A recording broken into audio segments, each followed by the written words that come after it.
Tales from Above the Bay by Mark Saunders. Poem 18. Wings for Mrs. Myler. I think it was August when for the first time in nearly 20 years I walked over the head to Cookmere. There was a peculiar feeling in the surrounding hills, and the wind breathed a heavy sigh in the field. The sky darkened, and I remembered walking this path, often accompanied by Mrs. Myler, a widow who became my friend and confidant.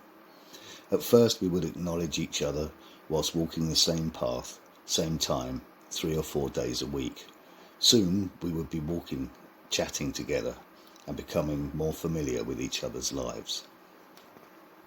Mrs. Myler, 25 years my senior, was of thin, almost bony build, sharp-witted, a woman of words, cut deep from the heart of the county, proudly a Sussex girl. She was of white pallor, all colour absent from her hands and face, as she stood tall, as pale as porcelain, like a living stone monument to the beautiful landscape.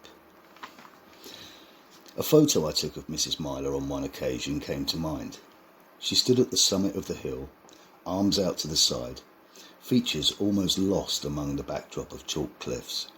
A guardian of all she surveyed, I thought her our very own angel of the south. She told me about her 2 daughters, one married, one not, both living in London. She told me all about their lives in great detail. Then she explained to me about her husband, now sadly living with the Lord. All her wonderful memories, but very sadly missed.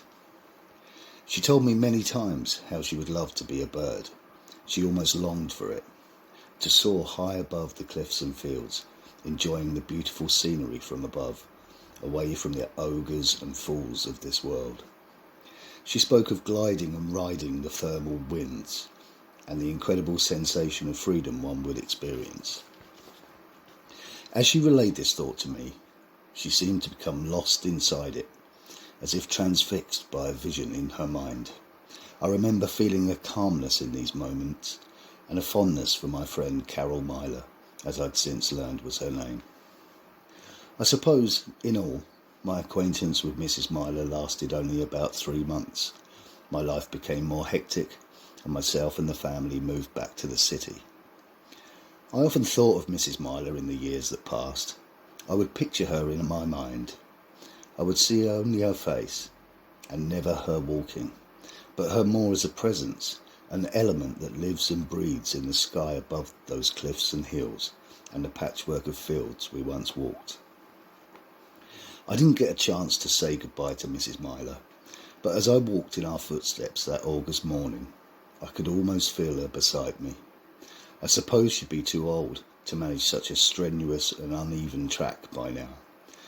But wherever you are, my friend, still amongst us or living with the Lord, I hope someday He'll grant you the wings you so longed for, becoming forever the angel of the south.